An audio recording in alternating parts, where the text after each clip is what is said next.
and thank you for inviting me to be a part of these courses. Like that, I played FinSoc a few years ago, but I realized when I was going through FinSoc, I learned just as much from the others in the class than I did from the instructor. It was a great environment. So I realized that I don't know everything, though I've been around, about 25 years. But really here to facilitate a discussion, I give you a perspective on things. It's my perspective, and that may not be your perspective, but I always encourage folks that I talk to, people in my squadron, get as many perspectives as you can, because you'll take something away from everybody that may work for you, or maybe something you disagree with, and that's okay too, but it gives you a different way to look at things, so I appreciate that. He provided me some demographics on target audience. I appreciate that. I can see you, but you can't see me, so it's kind of a big brother is watching issue, but I appreciate that. Do we have anybody from ATC staff or any of the ATC bases that are sitting at the table? Got Master Sergeant Bell, Mr.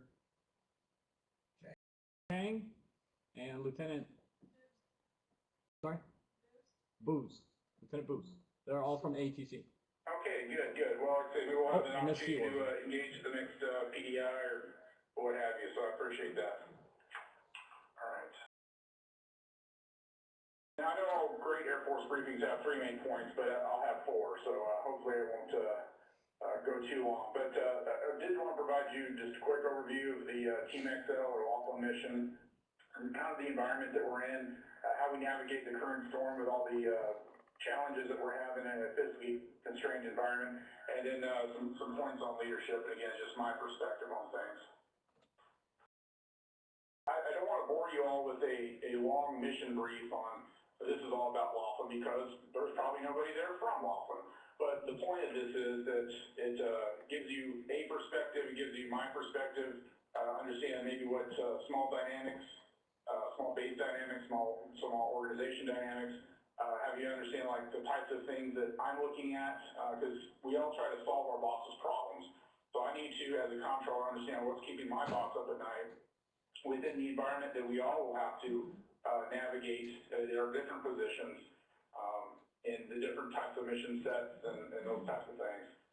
Understand, we have 4 budget activities or flying hours, deal with contracts, deal with a lot of different issues. So it just kind of gives you an idea of kind of where I'm coming from as I talk through some of these things, because it may impact you on staff, it may impact you at the Pentagon, it may impact you whatever base that you're at, whatever position that you hold.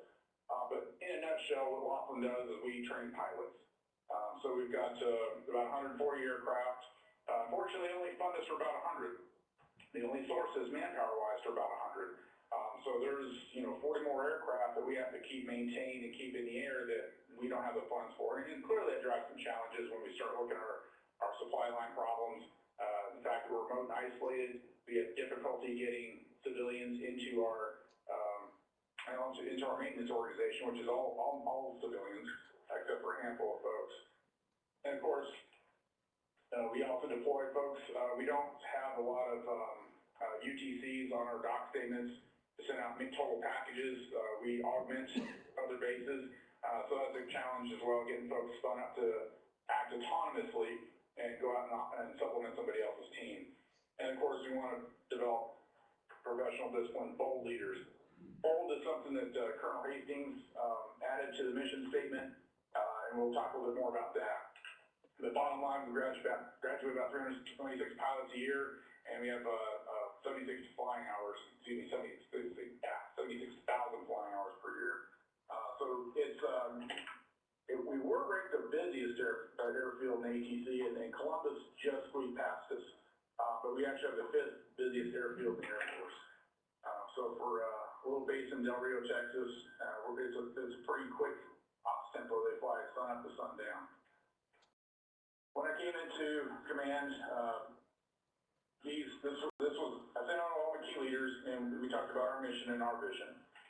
So, we do 2 things. We pay people timely and accurately, and we also manage resources. So clearly you can see those captured in our vision statement. Then, we also wanted to touch on providing decision support, and especially in the considering the current environment we're in under sequestration. But then I had 4 focus areas, And you'll kind of notice this is a theme probably throughout what I'll discuss with you today. And we have to first train and develop our force. Our folks don't know what they're doing, we're not developing, get them outside their comfort zone and give them as much information and as much training as possible. We're not setting our people up for success. And the big thing for me is process standardization and adherence. First you have to have a process that works. And if you standardize a bad process, then everybody just has a bad process. So I would like to think that we're our change agents here, sent my folks to Lean Six Sigma courses. We're engaging ASO 21. For any of those that are rolling your eyes inside your head, I understand that because I also lived through the TQM back in the 90s. But the point is, we have to be better at what we do. We have to be more efficient at what we do. And so once we make sure we have a good process in place, let's make sure that we standardize it so everybody's doing it the same way and that we all do it. Having worked at AFPC, that was certainly a problem. I'm sure that all of you at some point have called AFPC maybe twice, and on two separate occasions got two separate answers, or we're told about two separate processes. That doesn't work. So we don't want our airmen at the front counter or our budget analysts telling folks their version of the process, so there should be one version. And then it provides you the flexibility to plug and play different folks in. If someone's TDY or somebody's out sick and those processes are always standardized, they're always the same and they work, then you have that recipe. If I gave everybody in the room today a cake mix, you follow the instructions, all of you with some limited variation will be able to produce a cake.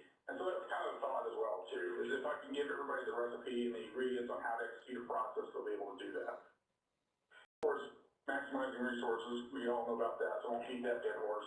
And then audit readiness has obviously been a significant focus area here of late.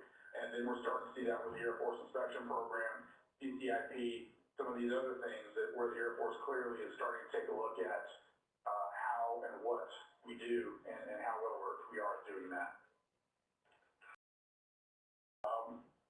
We have a pretty basic Comptroller Squadron layout.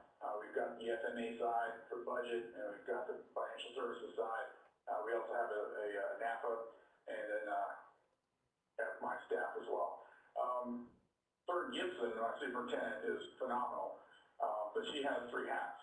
So she's my superintendent for the CPTS, but she's also the first sergeant for the WSA and CPTS, and the superintendent for the WSA as well. So I get to share her across three different jobs. So it's just one of the unique challenges as a comptroller, having not only my squadron to worry about, but also having administrative control over the AdCon for the WSA.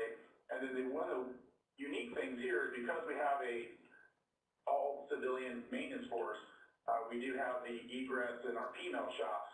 So I also have to take care of those. So it's a little strange when I'm calling the staff to discuss a deployment issue, and they can't figure out why the money guy is calling a maintenance director to work out an issue with it.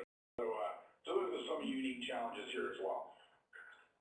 And of course, we also have to cover all our wartime readiness reporting and whatnot for the staff. And again, we're not just dealing with the comptroller staff, the FM type folks for deployments. I have to cover about 13 different functional managers. So I have to know a little bit about everything, but I'm told I'm uniquely qualified for that. So that clearly remains to be seen. And of course, the QA is a big part of what we do. I'm working to try to civilianize that position. It's not that our fantastic enlisted force can't do that. They're just not here long enough. And so that's something I'm looking to do. It was fine when we were just talking about the quality assurance program and defining success and making sure that we're meeting our goals. It's not so much just admiring the metrics, but it's providing those indicators on the health of our programs. But since then, as you may or may not have heard, the IG is changing the way that we do inspections with the new Air Force inspection program. And of course, you all know about fire. So that's two additional focus areas that my QA is spending a lot of time on.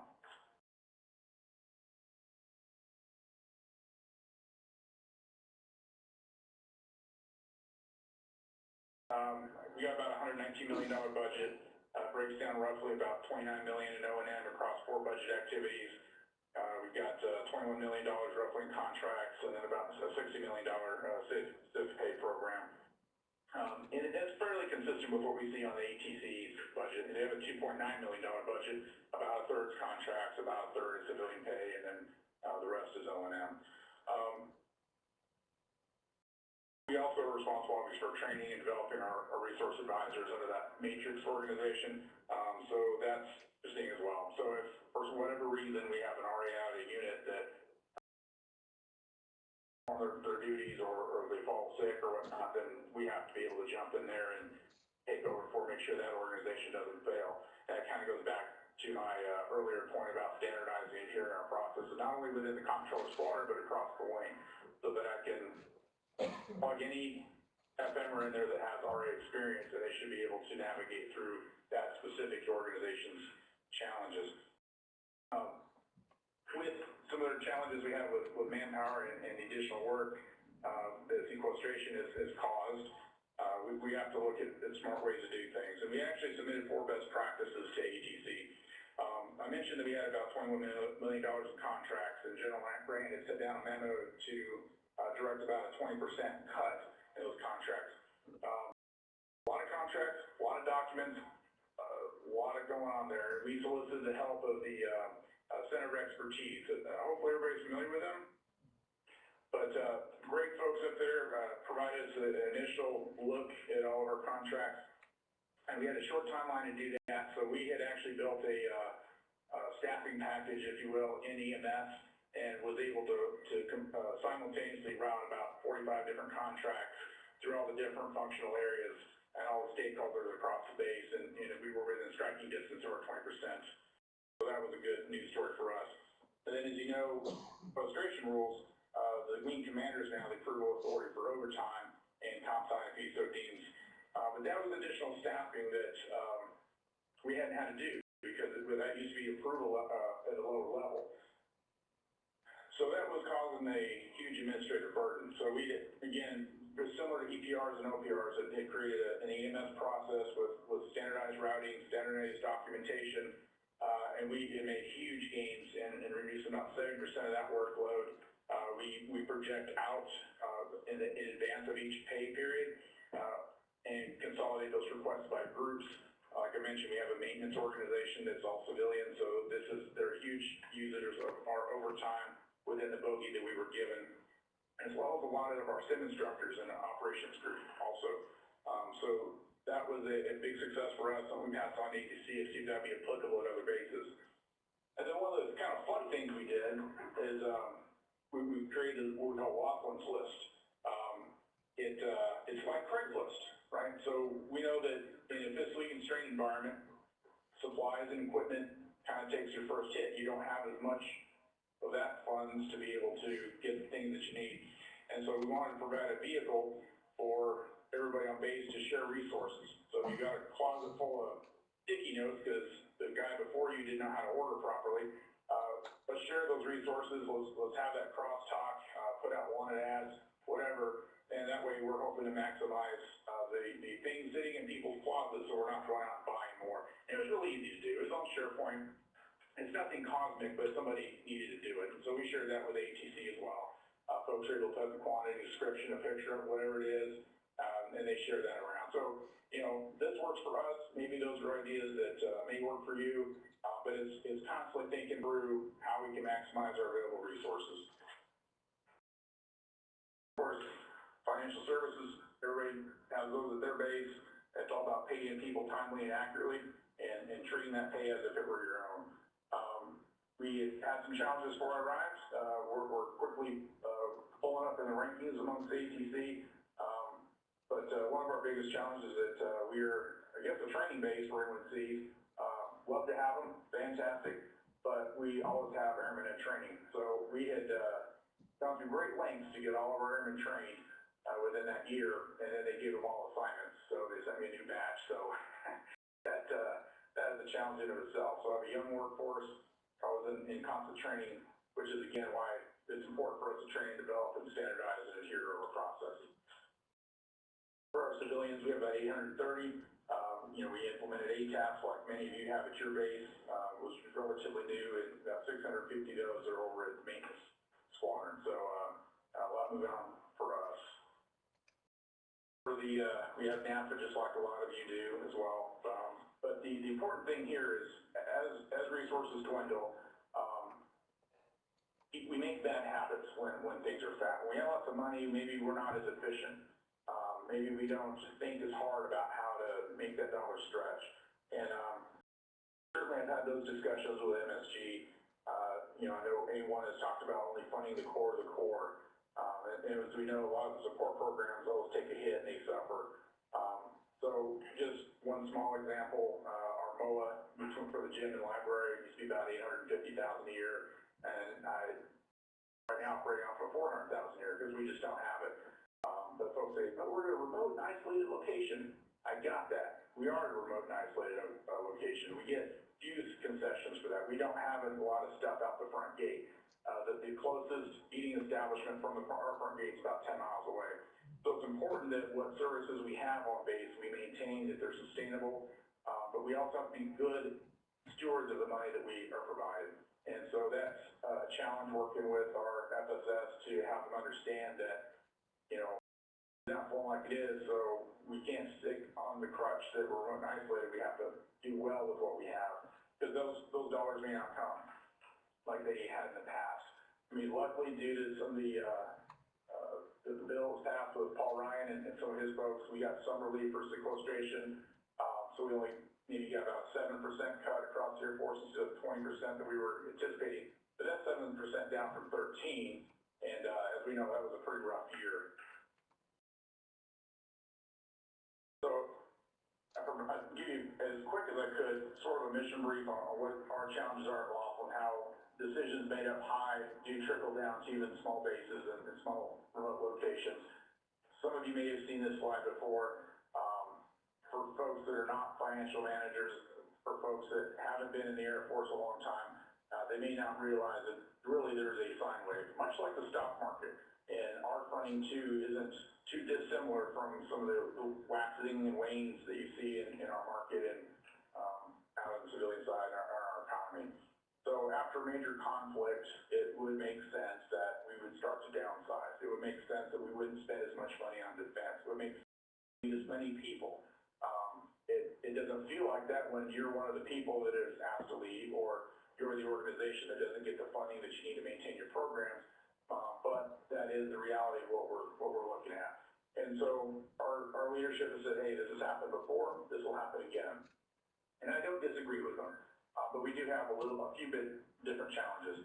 While it is a historical pattern, we for the first time in 50 years made changes to our national military strategy.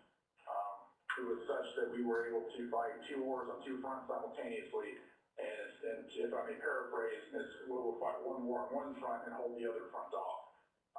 I don't know what that looks like because we haven't done that in about 50 years. We're not sure what our Air Force will look like the next 5 years after sequestration. Norm settles 10 years, 15 years. And so we are fighting war today, we'll try to prepare for tomorrow. And as FMers, we'll have a role in providing agile combat support. So that is, I think, a challenge that's slightly different than maybe what we've seen in post stand down and other conflicts.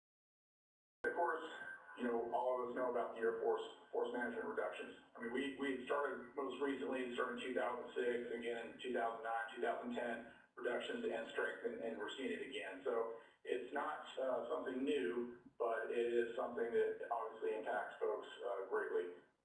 Aside from the active duty cuts that we're taking, we have some challenges in the civilian side as well. So we had the hiring freeze. At the same time, we're supposed to do contract to civilian conversions. We're furloughing our civilians. And then a few months after sequestration and the hiring freeze lifted, we quit furloughing our civilians. The command asked us, well, why aren't you executing your work years? Well, look at the 6 months before us. We couldn't bring as many folks on. A lot of folks had lost, I don't know how to say this properly.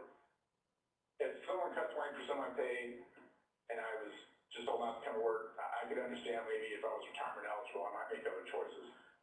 And then we're talking about more risk. So if we want to be one of the preferred employers, it's difficult, I think, to sell that message to new recruits from the civilian sector coming in when this is the environment right now that we have with our civilians. And I think that is that's a huge challenge, I think, not only here locally, but I think across the Air Force. But I understand why we do that. And of course, we have 10 years of cuts that I don't think we yet realize the operational impacts of that. The thing that keeps me up at night is not knowing what we missed today that's going to turn up and bite us, in a few months or a few. What did we not know that we needed to plan for today that we needed to have gotten ahead of earlier? And so it's really, I think, important we focus on strategic planning, programming, and execution. Looking out ahead and trying to, best you can, plan for worst case scenario, have a plan A and a plan B, make sure we're programming in accordance with what we submitted in the POM and the FIDEP. But we always ask for high and come in low, but we need to plan for coming in low. Of course, the challenges with executing that. And we have to remain flexible. I talked about, maybe some of you heard about the ULU. I think it stands for Orient, Decide, and Act. We apply it to, I think John Boyd applied that to wartime constructs. But it's getting inside that decision-making process, being able to react to the things that are happening so that the decisions that are made are relevant and they are timely and we're not late. I think a big challenge for all of us is managing expectations and managing change. Human beings generally don't like change, and that's understandable. But you have to, I believe, have an organization that's willing to accept change and to manage the expectations. We've had to manage some expectations here, some of the different functional areas. We don't have the manning, don't have the resources we had. And we have to do what is those corridor activities and maybe those extra things that we didn't have a mission to do. We may have to peel back some of that. We may have to throw back. In some cases, meeting standards is okay. We all have great work ethics, excellence in all we do, but sometimes we are only sourced to meet requirements or struggle to meet requirements. So I think that's another challenge of the current environment. How do we navigate that storm? Talked to General Bolton about a year ago when he came down for a visit. He said, be the best FMR you can be. With the fact that the Department of Defense has recognized that, especially with the FM certification. I know it makes some folks nervous, but I think this is a great thing.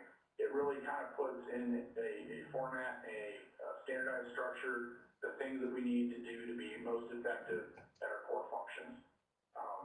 It's important, especially now, that we are good at what we do, because every dollar does matter, more so I think than it has in the past. And our organizations that we've tried to do here locally, but we have to come up with creative ways to manage our resources and still get the mission done. Continuing to train and develop our folks, I think, is absolutely key. And then there's probably a lot, you've had discussions in class about decision support. Also try to help train our other functional areas, whether it's on base or on staff. I said in a briefing recently, I won't discuss what it was about or who was briefing it, but it was from another organization. I was just cringing with the information they provided, my wing commander, the decision maker. And so I saw an opportunity there as an FMer, capitalizing on things that the Center of Expertise has provided us, the tools, methodology, and strategies for good decision support, making sure that my brethren in the other functional areas are able to effectively communicate that information to the wing commander. Because ultimately, we have a tie in everything that goes on the base because we are tied to money. So there's a difference between providing your decision maker data and information. Too often where someone will provide a spreadsheet or they'll provide some numbers. Or decision makers in all likelihood are not comptrollers. Your decision makers in all likelihood may not have a rich FM background. So how do you operationalize that information? How do you give them information that they can take action on? What courses of action have you provided them? So I think there's a huge chasm there between providing data and providing actionable information that they can actually do something with. And of course, we all know about compliance. Like there's been a lot of changes, whether it's the Air Force Inspection Program, we already had our QA programs, go to fire. There's something else, that was CPIP, a Commander's Inspection Program. And these are looking at things that we already do and making sure that we're effective at doing them. Are there any weaknesses or deficiencies that we are unaware of? If we have those weaknesses and deficiencies, the IG is telling us it's okay. Have a plan, those things fixed. We shouldn't be surprised by anything that we're out of compliance with. I have Mr. Young here, he's a retired chief, but I like and agree with what he says. If you always do the right things right, you're always in compliance. We always do our job the way it's supposed to be done, then we should be fine. Once you have to get ready for inspection, once you have to get ready for any type of thing like that. If we have good processes that meet the requirements, then we have nothing to worry about, and we just have to accept that thin margin of acceptable risk. Of course, as FMers, I think we owe everybody that we come in contact with an opportunity to try to help change the culture. Behaviors we can change. Certainly not having as many resources is a forcing function to change behavior, but to change culture takes a while. So in ATC, we had the cost-conscious culture that was coined by General Rice when he was in command in 2012 as part of the FY12 strategic plan. But really it was just about saving money, and that's all it was. And we had actually pitched that to staff. I'm not going to say that ATC was the predecessor for the Every Dollar Counts campaign, but I'd like to think maybe there was a jumping off point there that they capitalized on and made it better. But it's recognition by staff that we have opportunities to save money, we have opportunities to avoid costs that we may otherwise have, and how do we break those bad habits that we developed while we had lots of money. We understand clearly what those requirements are and executing those that we need. And also being an honest broker. I had the opportunity to spend 2 years on ATC staff, and we would look at the mid-year reviews or the execution plans that would come in. We would have what we call skull sessions where we give each base the opportunity to let us know what the requirements are, what their challenges were, and why things were important to them. And there's some gamemanship there, and I get that. But the funny thing was, a speakerphone was off. The folks, the decision makers around the room have seen these games before. They've been in the game a long time as well. And it was very transparent, some of the gamemanship. We were talking about providing trade space where you only have so much resources, so what are you not going to do in order to fund what your primary mission was? So they would offer things up for cuts that were mission related that we all know that there's no way that we can cut to get things maybe that aren't as important funded. And those are just little things, but if you think you're smart in the system, you're not. So I think we have to be transparent. We have to be honest in our operations. If the baby's ugly, call it ugly, and just give your command a clear picture on what's really going on so that they have an ability to help you. So I think those are some of the things that you can do as FMers, at least from my vantage. Last thing I just want to talk about is the leadership matters. I like to say the one thing we do very well in the Air Force is communicate poorly. That's laterally, that's up the chain and down the chain. It's looking for venues to effectively communicate with your folks. It's listening to your folks, and it's making sure those discussions, are they seeking help? Do they have an agenda? Do they not know where to go? Are you providing them actionable information? And also, obviously, setting the tone. A lot of you probably heard this before. It's your PME courses and other things. But it's not only setting the right tone, but it's leading by example. Setting the standards that we expect from all of us, and obviously using their core values as a basis to do so. Oh, that's my folks do their best. Everybody says, give 110%. Well, mathematically, that's impossible. We only have 100% to give. Some days maybe we can give 90%. Some days maybe it's 85. But whatever it is, provide as much effort for it as possible. And one of my catchphrases that my folks tease me about is it a lack of will or a lack of skill? If it's willful noncompliance, I just don't feel like doing it. Well, there's a certain path that we'll need to take. If it's a lack of skill, you need training or development in a certain area, we can help with that. We can identify those areas that folks need help, and it's okay to do that. It's okay to make sure that our folks are set up for success. But don't know the information, like I mentioned, we have a lot of airmen, that are in training, kind of say, do the best you can, you know, and where we need to do course corrections, we'll do that. And then one of the things that I think is the art of leadership is really knowing your team. And not just knowing a little bit about them personally, but what motivates them. You know, some folks like the recognition, the pat on the back, the plaques, and I'm not saying those aren't important. I'm not naive to think that those things don't matter when looking at a promotion recommendation form, or that doesn't necessarily motivate everybody. Some folks like time off. Some folks like spend time with their families. Some folks just like, you know, a hand for that. Appreciate what you did. So if you understand what folks, you'll be able to understand how to influence their best, understand their capabilities and capacities. Some folks are very capable. Some folks have talent in areas that you may not even know about. So talking about some of these innovative measures we did here at Laughlin, I didn't know until I queried my organization that I had a lieutenant that was had some training in college with computers and systems. Like, well, who better to set up all these innovative IT solutions than him? So there was a capability I tapped into that I didn't even know I had. So that was bad on me initially for not realizing that he had that type of background. And then their capacity for work, their capacity for learning, important too.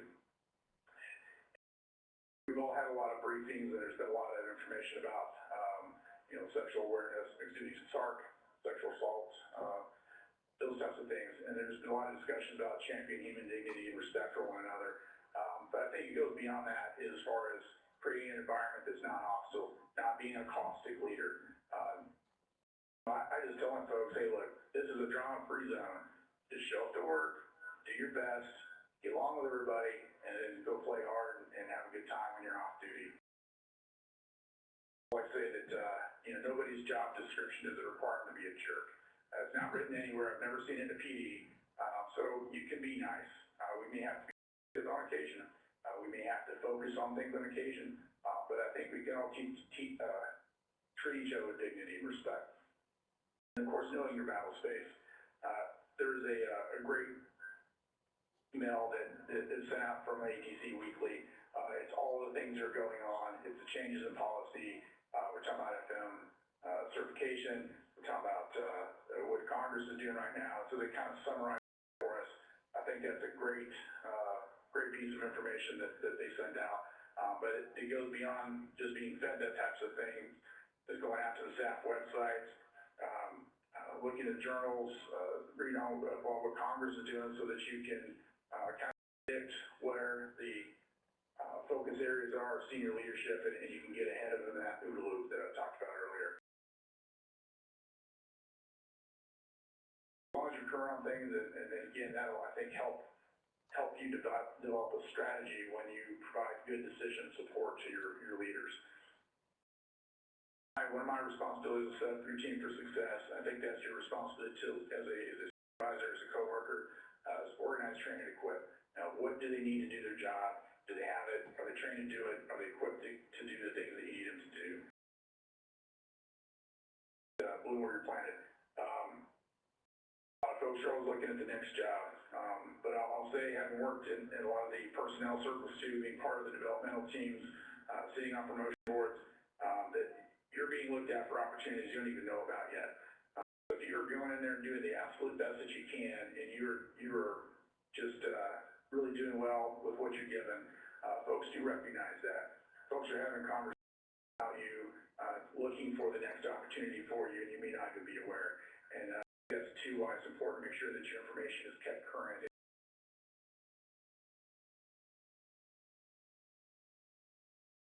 Is competing on staff. Look where we're playing. And of course, we talked about being bold. That was something that my wing commander had. Being bold does not mean being brash or being rude, but it's you know, being the lion, not the gazelle, and seeking out opportunities to improve. It's seeking out opportunities and to help the organization. It's not environment. We've got to make sure that we provide our leadership's maybe thoughtful dissent, but an honest opinion about where we're going, and keep them out of trouble, and also help to make the right decisions and it's okay to do that. They're looking for our guidance, especially as FMers. So people, but pretty much all I have on the leadership aspect of that. Talked a lot. Hopefully it's made some sense. I went a little faster than expected, but I did want to allow some time for discussion and questions. So I'd like to hear from some of you. Great, thank you very much, Major. We're going to open this up for the class to ask questions. I'm going to start you off. I'm going to ask a question regarding one of the slides that you had about the wing staff agencies. You said that you have ADCON over 2 maintenance sections. Can you explain that? Is there a maintenance group or a squadron and somehow you have ADCON over? Right, so back in, I think it was 98, they did a most efficient organization. And so we had actually removed almost all the military maintainers we have on the line to maintain those 140 aircraft. In fact, that's one of the reasons we do not have a dining facility, because we didn't have enough maintainers here on the installation to warrant keeping our dining facility up. In fact, we're only one of 2 bases in the Air Force to have what we call BAS-2. We give our airmen 2 BAS twice. So in a civilian organization, they have a directorate. They have nobody on G-series orders. So for the 20 or so female and egress troops that we have, when it comes to discipline and the Uniform Code of Military Justice, signing things that G-series orders commanders have to sign, I actually take care of them. They are actually cut over on our unit manning document as part of our wing staff agency manning document. So that is very unique to Laughlin. It is confusing to the functional managers up at staff. Again, they don't know why the money guy is calling to talk to them about anything having to do with maintenance. That's one of the unique challenges. Thank you, Major. You bet. Go ahead and raise your hand or stand if you have a question. Fleming, go ahead.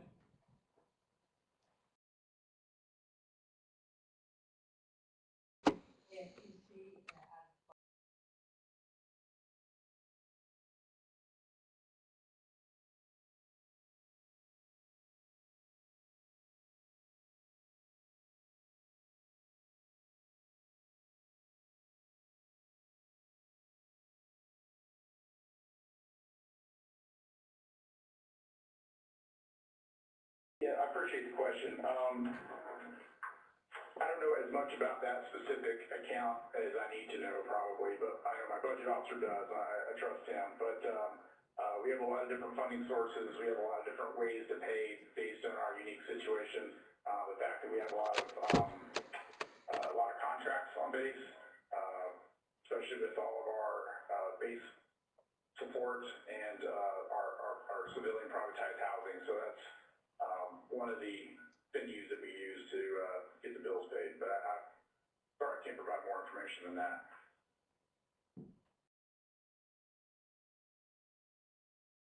Sir, having been one of the candidates going through the financial management leadership program, do you have any words of advice for anybody else that's gone through or will go through the same process? Yeah, I appreciate that. Like I say, we all have diverse backgrounds. We all have something to bring to the fight. And I think one of the biggest things too is maintaining credibility. There's no way that I'm going to know as much about everybody's job in my organization as they do. So like I talk about my budget analyst, Mr. Young. I mean, he's a retired chief. He's been doing FM since 1968. He's fantastic what he does, and he's probably forgotten more about budget than I'll ever learn. But it's making sure you clearly define what you're there for. I have a unique set of skills. I'm here to train, organize, and equip. I'm here to lead. And I think the 2 years on staff really helped me understand the language, the vernacular, the processes. I may not personally know how to push a document ABSS, but I know what the capabilities are. I know what the process is. I know why we do it. I make sure that we're in compliance. So it's I think really working together and understanding as a team concept that we all have something to bring to the fight and provide a clear, consistent, and strategic vision forward. We have that here. Everybody's got to be on the same page. And when you got folks working in different directions that have different philosophies and apply different methodologies, it doesn't work real well. Think about it as a band or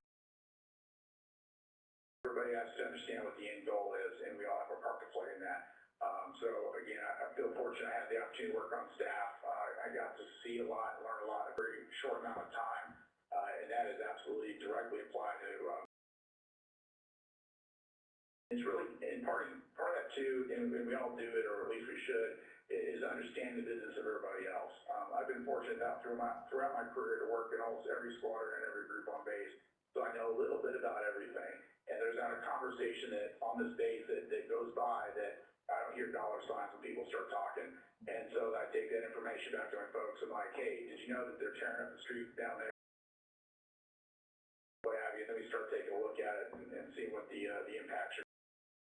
Decisions unilaterally in a vacuum that they may not realize have funding implications. So that's kind of what I would offer is be familiar with your surroundings, make sure we communicate, understand the processes, but I don't think anyone expects me to be a 9-level technician in the process. Yes, Ms. Sewell. Good morning, sir. Gwendolyn Sewell from Henry. Well, hi there. Hi, sir. As you spoke on being at the MatchCom Center for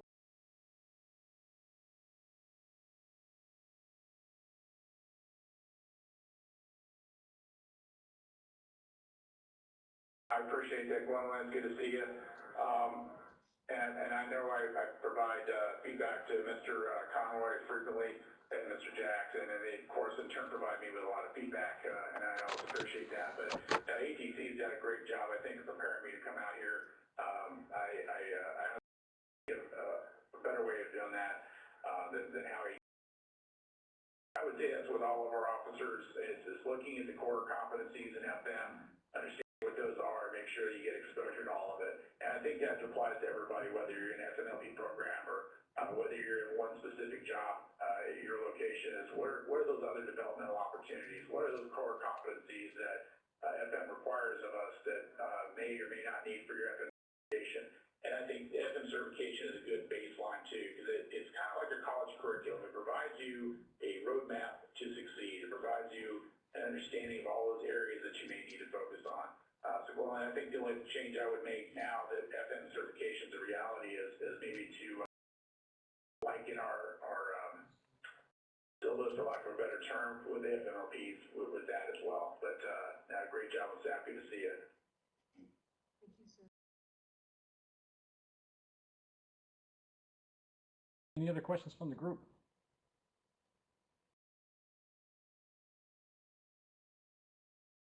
So, Major Sortor, we're thankful for your time and dedication and for the briefing that you prepared us. Any final words before we cut you off? No, again, Cameron, I appreciate it. Like that, I've talked a lot, I've covered a lot of data, but like I said, I know that we're all out there doing our best, and I would continue to do those things, again, be the best FMer you can, because I think it's never been more important than it is today. So I appreciate everybody's time. I appreciate you allowing me to provide a perspective, and hopefully there's something in my briefing that you're able to take away, and I would encourage you to listen to others and communicate, network, and it just makes you that much better at getting additional perspectives to use in your own application of your work. So really appreciate that. Thank you very much. You're welcome, sir. Thank you very much.